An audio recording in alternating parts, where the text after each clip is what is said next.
Hi ma'am, gandang gabi ma'am. Hi, hello, good evening. Good evening. Pwede kayo maabala ma'am? Oh, yeah, sure. Pwede ba Sige. makipagkwentuhan sa inyo? Yes, of course. Okay Sige, lang. kwentuhan tayo. By the way ma'am, ano po pangalan nyo? Yeah, ako po si Ernaline Blanza. Bakit ka kayo nag-iisa ngayon dito?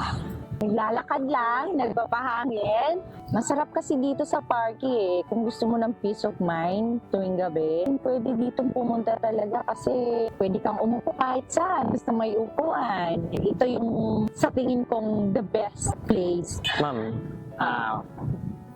nagmahal ka na ba? Ako, well, alam mo, ang isang tao hindi naman natitigil magmahal. Kahit na sa pamilya natin, hindi tayo tumitigil na magmahal. Kahit na nasasaktan tayo, okay lang, ganun talaga yung buhay.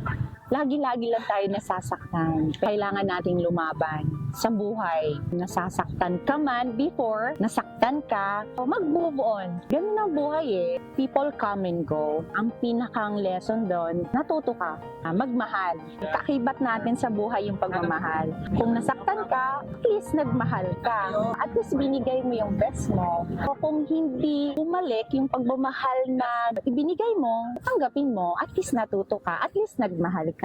Never invest to the wrong person. Yun yung isa sa pinaka-the best ko na advice, experiences ko sa buhay. Magtira kayo ng para sa sarili niyo. Mahalin din ninyo yung mga sarili niyo.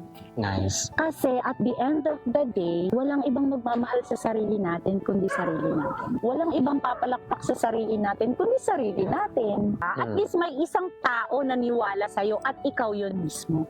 But the best is, pwede mong paghandaan yung bukas and then ngayon, be blessed. Why? Kasi you're still alive. Kahit ang dami mong problema, mag-say thank you Lord ka naman paminsan-minsan sa buhay mo. Hayaan mo yung sinaktan ka, nasaktan ka. Okay lang yan. Pero yung nabuhay ka this morning, napakalaking blessing po yan. At kung magmamahal ka man at kung nasaktan ka before, dapat paghandaan mo na yan para bukas. No? Para malaman mo yung magiging partner in life mo. 'Di ba? Ang sarap na meron kang kasama sa habang buhay, meron kang kausap. Ang sarap ng ganon.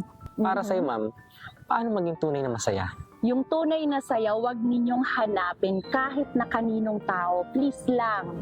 Advice ko to, lalo na to the all women, wag ninyong hanapin ang saya sa ibang tao. Alam niyo kung ano ang tunay na saya? Yung nasa taas. Totoo yan. Nasa kanya yung tunay na saya. Yun ang tunay na saya. Yung maging masaya ka, true with your partner, true with your family, bonus yan.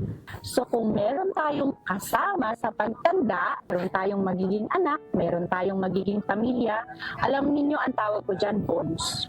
Wow. Salamat ma'am sa mga life advice mo sa gabi ito mama. Yes. Hindi lang puso yung aming mapipil ngayon, kundi yung spiritual life namin Yes. may nagpaparemind. Oo. Wow, thank you ma'am sa gabi ito ma'am. Thank you.